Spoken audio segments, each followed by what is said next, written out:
बिस्मिल्लाहिर्रहमानिर्रहीम। आज हम न्यूक्लियस के बारे में पढ़ेंगे, अ, जो कि बहुत ज़्यादा इम्पोर्टेंट है एग्ज़ाम्स के लिए भी और सिल के लिए भी न्यूक्लियस की इम्पोर्टेंस है। तो हम न्यूक्लियस पढ़ेंगे एग्ज़ाम के लिए भी और सिल की इम्पोर्टेंस के लिए भी पढ़ेंगे कि इस न्यूक्लियस को इतना इम्पोर्टेंट क्यों करार दिया है सिल के लिए। तो शुरू करते हैं। न्यूक्लियस की अगर लिटरल मीनिंग देखा जाए तो न्यूक्लियस किसी बॉडी या किसी ऑब्जेक्ट के दरमियान वाली हिस्से को हम न्यूक्लियस कहते हैं।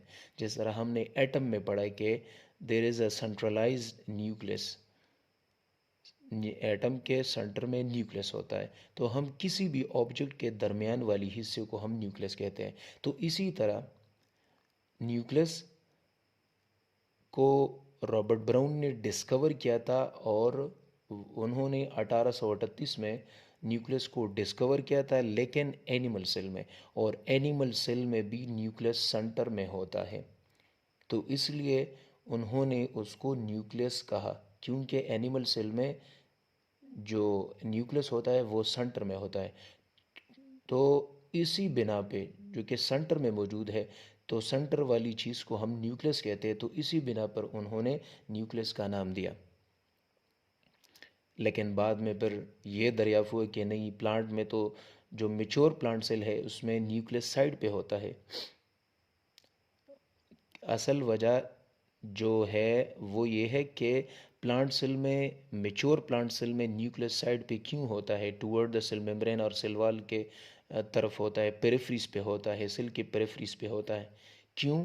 क्योंकि जब सेल मेच्योर होता जाता है, प्लांट सेल, तो उसमें जो वैक्यूल होता है वो लार्ज होता जाता है। तो वैक्यूल के बढ़ने के साथ साथ जो न्यूक्लियस है वो साइड की तरफ पुश होता है, तो सेंटर वाली जगह पर वैक्यूल ऑक्युपाई करती है। तो प्लांट में न्यूक्लियस टूवर्ड्स पेरिफेरीज क्यों है? क्योंकि उसमें सेंट्रलाइज्ड वैक्यूल होता है, large centralised vacuole, one big large centralised vacuole.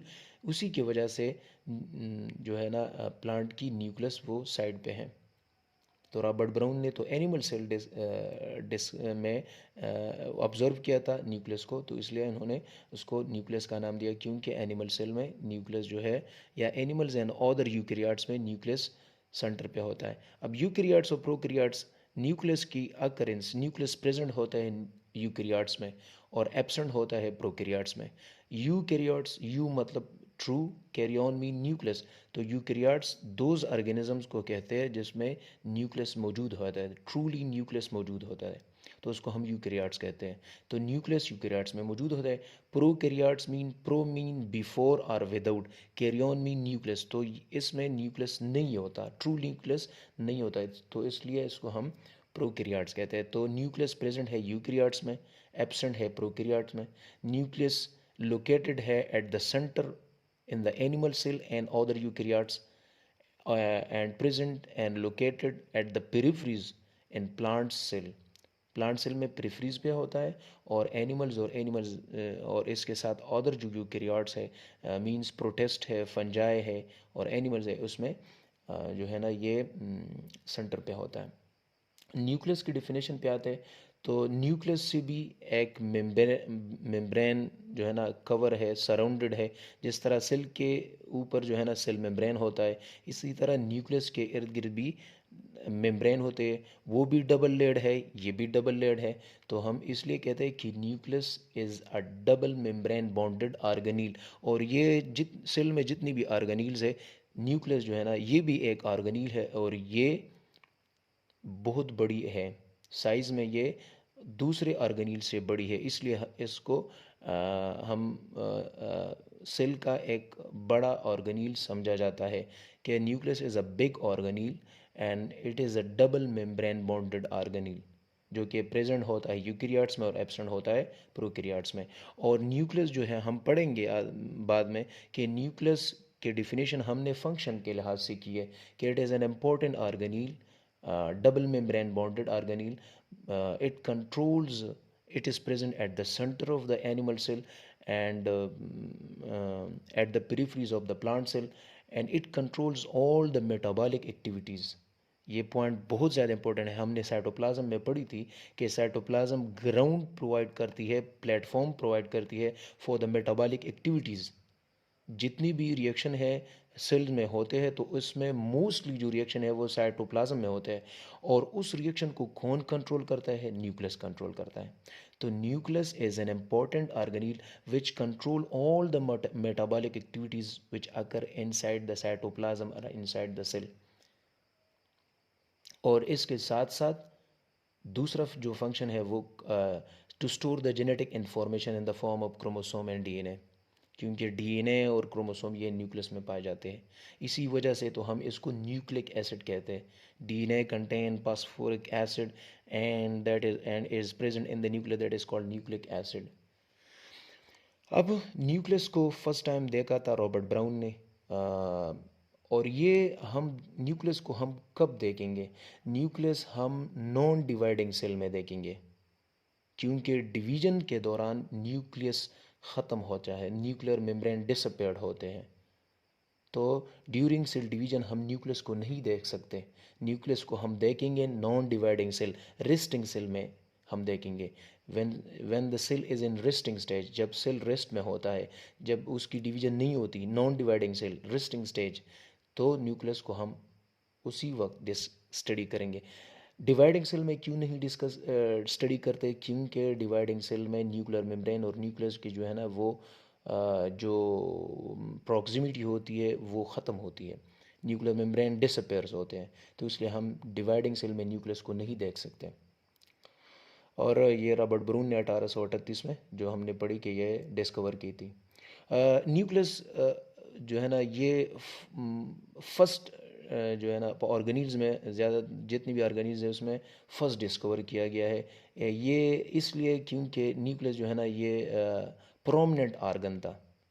Nucleus prominent इसलिए था कि सेल में जो है ना ऑर्गेनिल्स में सबसे बड़ा तो ये था, और ये स्टेन भी इजीली लेता था क्योंकि इसमें न्यूक्लिक एसिड थे, डीएनए आरएनए ये सब कुछ।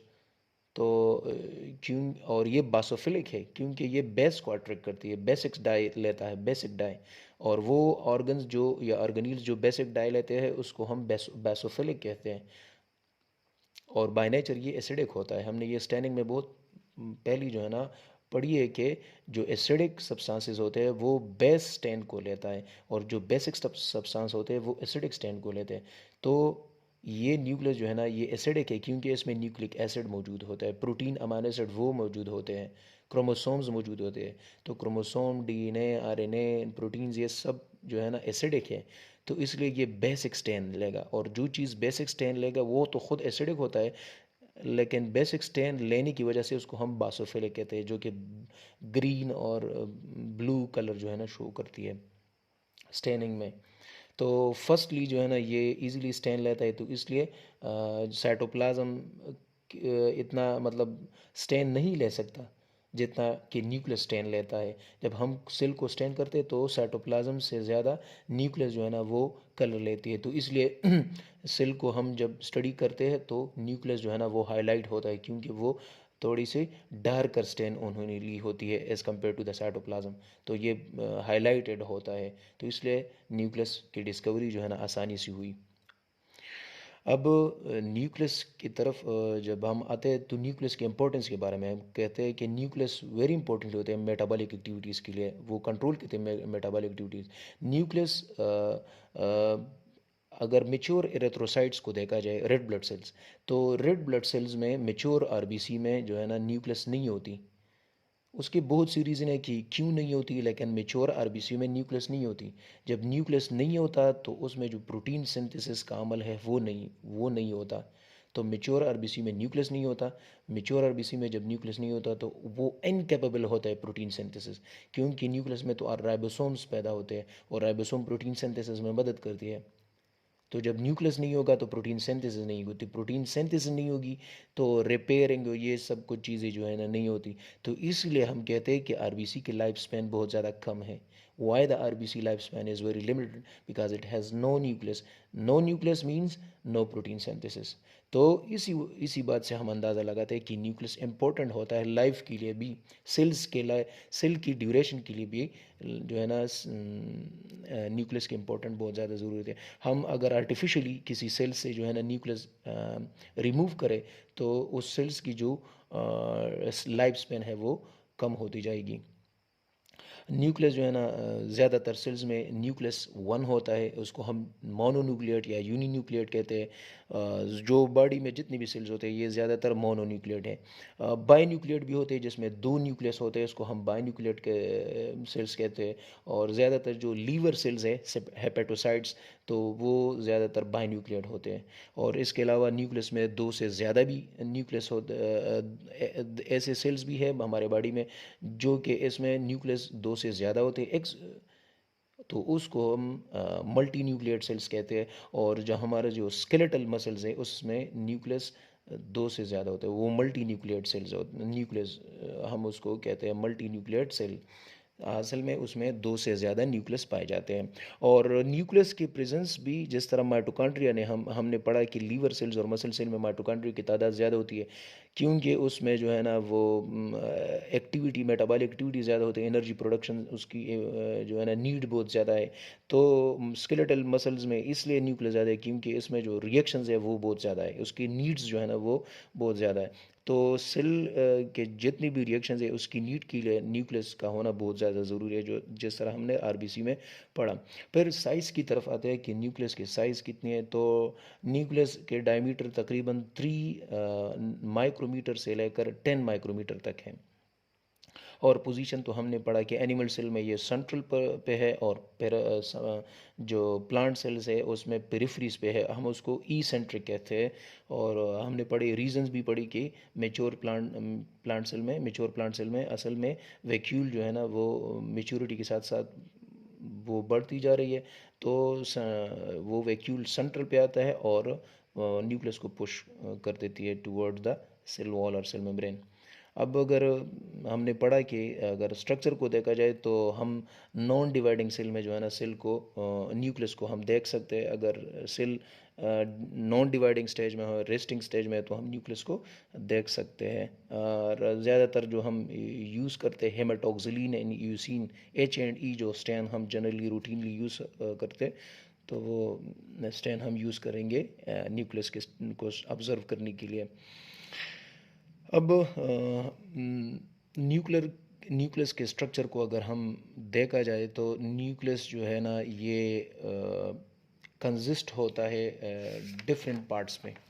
इसमें जो है ना न्यूक्लियर एनवलप है, न्यूक्लियर एनवलप के साथ साथ न्यूक्लियोलस भी होता है, इसमें न्यूक्लियोप्लाज्म भी होता है, और क्रोमेटिन नेटवर्क होता है या क्रोमोसोम्स होते हैं। तो शुरू करते हैं पार्ट्स ऑफ द न्यूक्लियस। तो न्यूक्लियस में न्यूक्लियर एनवलप जिसको हम न्यूक्लियर मेम्ब्रेन भी कहते हैं, न्यूक्लियोलस भी है, और न्यूक्लियोप्लाज्म भी है, और क्रोमोसोम भी है। तो अब हमने पढ़ा कि न्यूक्लियस जो है ना वो डबल मेम्ब्रेन बॉर्डन ऑर्गेनील है। तो न्यूक्लियर डबल मेम्ब्रेन बॉर्डन ऑर्गेनील ये तो है न्यूक्लियस।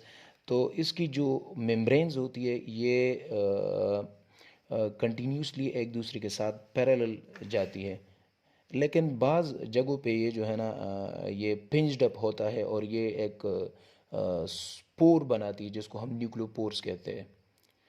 द डबल मेम्ब्रेन ये बिल्कुल पैरेलल जाती है ये, लेकिन न्यूक्लियस के सरफेस पे सम जगह पे न्यूमरस साइड्स पे जो है ना ये मेम्ब्रेन जो है ना एक दूसरे के साथ पिंज्ड होती है, और वहाँ पर ये पोर बनाती है जिसको हम न्यूक्लियोपोर्स कहते हैं। और ये आउटर मेम्ब्रेन है, ये वाली आउटर मेम्ब्रेन है, और ये इनर मेम्ब्रेन है। तो आउटर मेम्ब्रेन और इनर मेम्ब्रेन इसको हम न्यूक्लियर एनवलप या न्यूक्लियर मेम्ब्रेन कहते हैं। तो न्यूक्लियर मेम्ब्रेन के फिर दो लेयर्स है, आउटर लेयर और इनर लेयर, और इसमें दरमियान जो है ना ये पीरी न्यूक्लियर स्पेस है। और ये जो है ना ये क्रोमेटिन नेटवर्क से क्रोमोसोम्स डीएनए की शक्ल में हमने ड्रा किया है। और ये जो है ना, ये जो एरिया है इसको हम न्यूक्लियोप्लाज्म कहते हैं। अब जो न्यूक्लियर मेम्ब्रेन की जो आउटर कवरिंग है, ये न्यूक्लियर मेम्ब्रेन, ये अब हम पढ़ेंगे भी कि न्यूक्लियर मेम्ब्रेन की जो आउटर लेयर है ये कंटिन्यूसली जो है ना फिर रफ एंडोप्लाज्मिक रेटिकुलम बनाती है। तो the outer membrane continues with the tubular cisternae of the rough endoplasmic reticulum. जो आउटर मेम्ब्रेन है ये जहाँ पर ये न्यूक्लियोपोर ये पिंच्ड अप होती है, तो वहाँ से ये आउटर मेम्ब्रेन जो है ना कंटिन्यूसली ट्यूबुलर नेटवर्क बनाती है और उसको हम रफ एंडोप्लाज्म रेटिकुलम कहते हैं।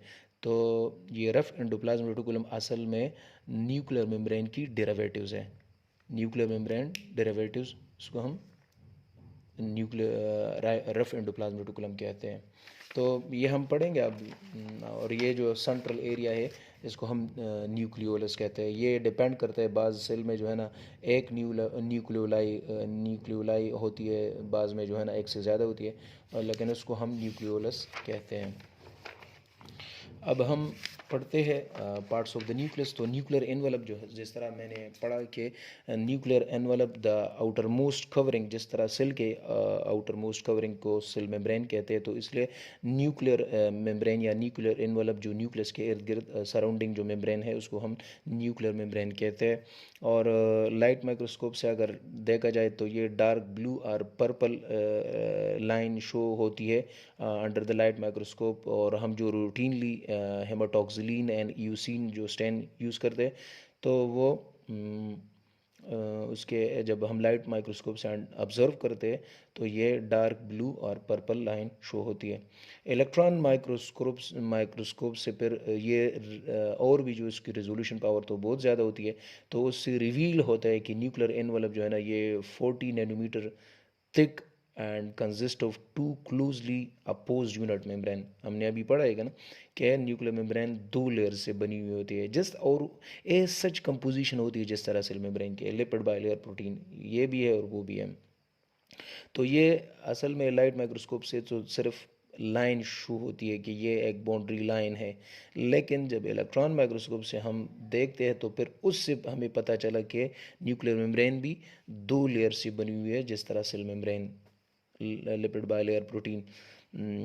तो outer membrane is continuous with the rough endoplasm reticulum, जिस तरह हमने पढ़ी कि न्यू आउटर जो मेम्ब्रेन है वो फिर जो है ना जहाँ पिंच्ड होती है तो वहाँ से फिर ये आउटर मेम्ब्रेन जो है ना ये कंटिन्यूसली उसकी जो है ना continuous with the rough endoplasm reticulum, वहाँ से द आउटर मेम्ब्रेन से फिर रफ एंडोप्लाज्म रेटिकुलम बनती है।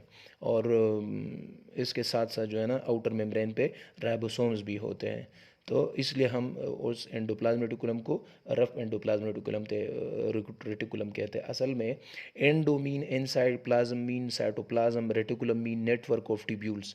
तो रफ एंडोप्लाज्म रेटिकुलम असल में यही न्यूक्लियर मेम्ब्रेन है, आउटर न्यूक्लियर मेम्ब्रेन है, जो कि साइटोप्लाज्म में द आउटर मेम्ब्रेन साइटोप्लाज्म में ट्यूब्यूल्स फॉर्म के नेटवर्क बनाती है, तो इसको हम रफ एंडोप्लाज्म रेटिकुलम कहते हैं। और जब इस एंडोप्लाज्म रेटिकुलम पे राइबोसोम्स होते हैं तो फिर हम इसको रफ एंडोप्लाज्म रेटिकुलम कहते हैं। तो इसलिए हम कहते हैं कि the outer membrane of the outer nuclear membrane is continuous with the rough endoplasm reticulum and have consist of ribosomes and it's separate from the nucleus. अब न्यूक्लियर मेम्ब्रेन का ये भी फंक्शन होता है कि ये न्यूक्लियस के जो इंटरनल कंटेंट्स है उसको साइटोप्लाज्म से सेपरेट करती है। तो it separate and protect the nuclear contents from the cytoplasm. और ये एक बैरियर भी है और इसके ज़रिए ट्रांसपोर्ट भी होता है, क्योंकि हमने पढ़ा कि न्यूक्लियर मेम्ब्रेन सम कुछ जगहों पे जो है न्यूक्लियर मेम्ब्रेन पिंच्ड अप होती है और वहाँ पर वो एक पोर बनाती है। मैंने बाज़ बुक में देखा है कि कोई कहता है कि ये पोर मीन होल नहीं है कि ये सुराख है, बल्कि पोर मीन ये पिंच्ड अप होती है। पिंच्ड मीन एक दूसरे के करीब होता है, बिल्कुल कंस्ट्रिक्ट होती है ये मेम्ब्रेन्स। और ये यहाँ पर एक प्रोटीन कम्प्लेक्स जो है कि न्यूक्लियोपोरीन प्रोटीन्स जो है ना ये कंबाइन होकर तकरीबन 50 प्रोटीन्स के असेंबली से ये न्यूक्लियोपोरीन प्रोटीन जो है ना इसकी असेंबली से न्यूक्लियोपोर्स बनते हैं। और बाज़ जो है ना ये बिल्कुल पोर का मतलब सुराख लेते हैं। तो इसका कुछ मसला है, लेकिन ये जो न्यूक्लियोपोर्स ये जो पोर का सुराख का जो ये कंसेप्ट है, तो ये तकरीबन सही है। तो at the numerous point over the surface of the nucleus there are small circular openings called nucleopores. उसकी डायमीटर तकरीबन 16 नैनोमीटर है. These pores serve as a channel through which material pass और आउट ऑफ द न्यूक्लियस, पास इन और out of the nucleus. तो ये न्यूक्लियोपोर जो है इसकी ज़रिए फिर जो ये साइटोप्लाज्म न्यूक्लियोसाइटोप्लाज्म एक्सचेंज उसको हम कहते हैं कि ये न्यूक्लियोपोर्स के ज़रिए न्यूक्लियस और साइटोप्लाज्म के दरमियान एक्सचेंज ऑफ मटेरियल होती है. फॉर एग्ज़ाम्पल जो आयंस होते हैं या स्मॉल प्रोटीन्स होते हैं वो तो ईज़िली जो है ना अक्रॉस द न्यूक्लियर मेम्ब्रेन वो ईज़िली ट्रांसपोर्ट होती है. लेकिन जो लार्ज प्रोटीन मालिक्यूल होते हैं जिस तरह की डीएनए पॉलीमरेज एंजाइम, वो जब साइटोप्लाज्म से इनसाइड द न्यूक्लियस जाती है तो उसके लिए फिर स्पेशल सिग्नलिंग सिस्टम होता है. उसको हम ये स्पेशल सिग्नल सिस्टम होता है. वो भी और वो स्पेशल सिग्नल सिस्टम ये भी प्रोटीन से बनी हुई होती है. और ये प्रोटीन जो है ना साइटोप्लाज्म प्रोटीन्स होते हैं उसको गाइड करती है और वो इनसाइड द न्यूक्लियस उसको ले जाती है. वहाँ पर ये जो है ना एटीपी के बजाय जीडीपी यूज़ करते हैं, गुआनोसिन ट्राइफॉस्फेट. तो गुआनोसिन ट्राइफॉस्फेट की यूजेज की वजह से ये इसकी एंट्री पर इस न्यूक्लियोपोर्स के ज़रिए होती है, क्योंकि लार्ज मालिक्यूल होते हैं और इसकी जो ट्रांसपोर्ट है ये एक्टो ट्रांसपोर्ट है. मतलब न्यूक्लियोपोर से एक्टो ट्रांसपोर्ट भी होती है और पैसिव ट्रांसपोर्ट भी होती है. आयंस और स्मॉल प्रोटीन जो है ना वो पैसिवली ट्रांसपोर्ट होती है, लेकिन जो लार्ज प्रोटीन्स होते हैं जैसा कि डीएनए पॉलीमरेज एंजाइम्स जो कि साइटोप्लाज्म से इनसाइड द न्यूक्लियस जाती है, तो इसके लिए एक स्पेशल प्रोटीन सिग्नल सिस्टम का होती है जो कि प्रोटीन से बनी हुई होती है. और वो प्रोटीन साइटोप्लाज्म से इस एंजाइम्स को गाइड करके इनसाइड द न्यूक्लियस पहुंचाती है. और वहाँ पर ये जीटीपी हाइड्रोलिसिस करते हैं, मतलब यूजेज ऑफ जीटीपी करती है. और इसी वजह से ये एक्टिव ट्रांसपोर्ट होती है. Active transport mean the use of या the expenditure of cellular energy mean in the form of ATP. तो nuclear envelope, outer membrane, inner membrane, और उस आउटर और इनर मेम्ब्रेन में एक दरमियान सी खाली जगह है, उसको हम कहते हैं पीरी न्यूक्लियर स्पेस. तो और उस पीरी न्यूक्लियर स्पेस में जो है ना फ्लूइड होते हैं, न्यूक्लियोपोर्स, जो कि न्यूक्लियर मेम्ब्रेन का एक पार्ट है कि न्यूक्लियोपोर्स रेगुलेट द न्यूक्लियोसाइटोप्लाज्म एक्सचेंज. और इसके साथ साथ जो न्यूक्लियर लेमिना ये न्यूक्लियर मेम्ब्रेन के नीचे एक नेटवर्क होता है प्रोटीन का. जिस तरह हमने पढ़ा कि सेल मेम्ब्रेन के नीचे साइटोस्केलेटन कनेक्टेड होती है और वो सेल मेम्ब्रेन के शेप को और सेल की शेप को मेंटेन करती है. इसी तरह और साइटोप्लाज्म मूवमेंट हो ये सब कुछ. और इसी तरह न्यूक्लियर लेमिना भी नेटवर्क ऑफ प्रोटीन्स है जो कि न्यूक्लियर मेम्ब्रेन को सपोर्ट देती है और उस न्यूक्लियस के शेप को मेंटेन करती है, कंट्रोल करती है. न्यूक्लियोपोर्स के हवाले से देखा जाए तो न्यूक्लियोफोर सेल टू सेल जो है ना ये इसकी जो नंबर है वो डिफरेंट है. फॉर एग्ज़ाम्पल एक सेल है तो उसमें तकरीबन उसकी न्यूक्लियस में तकरीबन 30,000 पोर्स हैं. और जो एरेथ्रोसाइट्स है, आरबीसी है, तो उस पर तकरीबन 3 to 4 जो है ना पोर्स है. तो ये डिपेंड करता है न्यूक्लियोपोर्स. और न्यूक्लियोपोर्स असल में एक असेंबली है 50 प्रोटीन्स के. It is an assembly of 50 proteins called nucleoporins special type of proteins है जिसकी असेंबली से ये न्यूक्लियोपोर्स बनती है.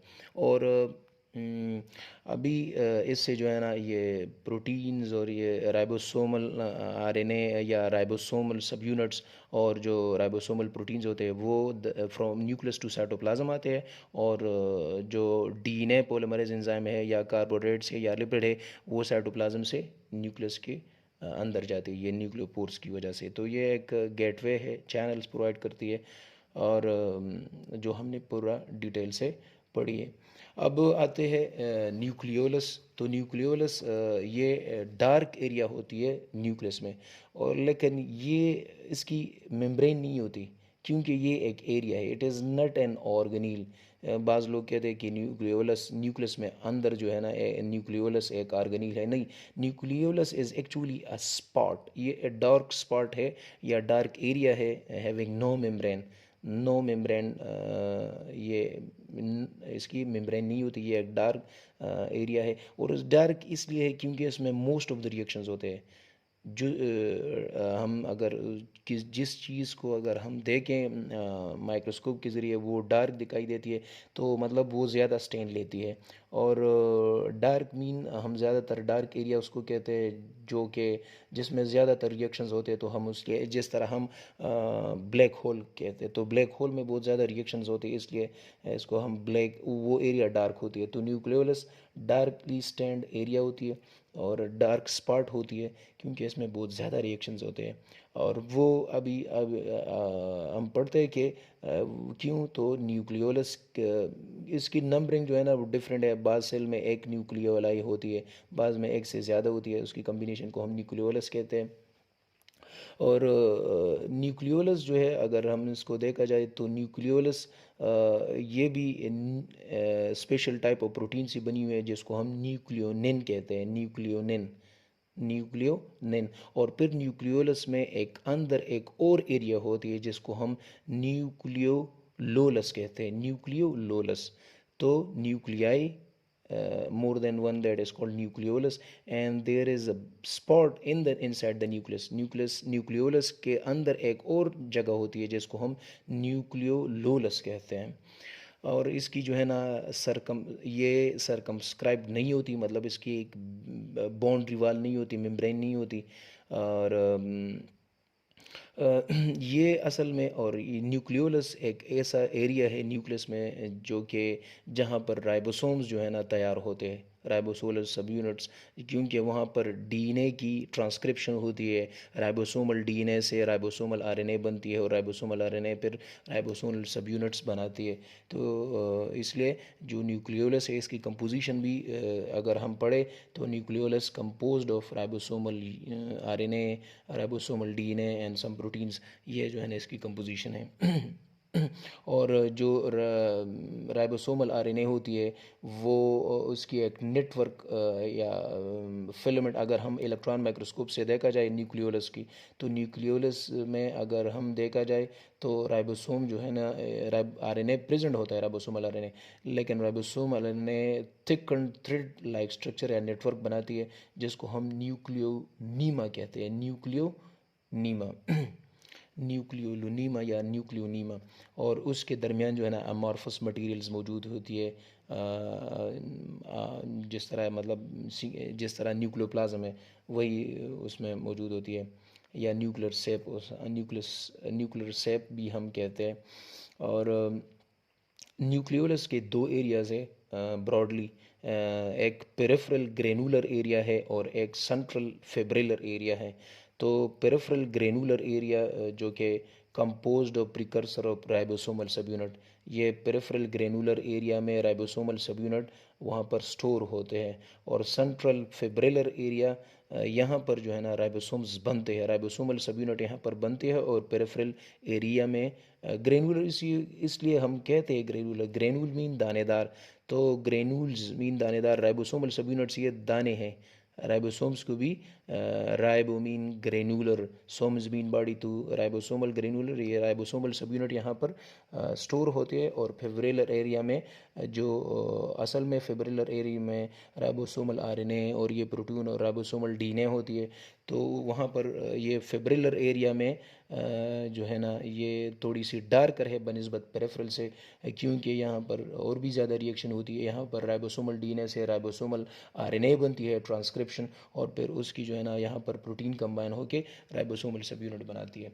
तो ये तो न्यूक्लियोलस की बात होगी। अब हम आते हैं न्यूक्लियोप्लाज्म, जो थर्ड एरिया जो न्यूक्लियस में है, ये उसको हम न्यूक्लियोप्लाज्म कहते हैं। तो nucleo mean nucleus and plasm mean fluid, so the fluid portion of nucleus called nucleoplasm. Nucleoplasm क्या, अगर केमिकल नेचर को देखा जाए तो उसमें एंजाइम्स होते हैं, प्रोटीन्स होते हैं, आयंस होते हैं, साल्ट्स होते हैं। अगर फिजिकल नेचर को स्टडी करें तो ये सेमी फ्लूइड और जेली लाइक होती है और ट्रांसपेरेंट होती है। तो ये ट्रांसपेरेंसी बुयंसी या जेली लाइक और सेमी फ्लूइड, ये फिज़िकल नेचर में आती है। केमिकल नेचर में अगर इसके कंपोजिशन की देखा जाए तो इसमें प्रोटीन्स होते हैं, एंजाइम्स होते हैं, और साल्ट्स और आयंस, मैग्नीशियम आयंस ज़्यादा इसमें होती है, मैग्नीशियम आयंस। तो it serve as a matrix in which, और उसमें जो है ना फिर ये क्रोमेटिन मटेरियल जो है ना ये यहाँ पर सस्पेंडेड होते हैं, यहाँ पर मौजूद होते हैं। It also storage for the enzymes, raw material, जिस तरह हमने पढ़ी है, और सिंथेसिस ऑफ आरएनए, ये सब कुछ। अब हम आते हैं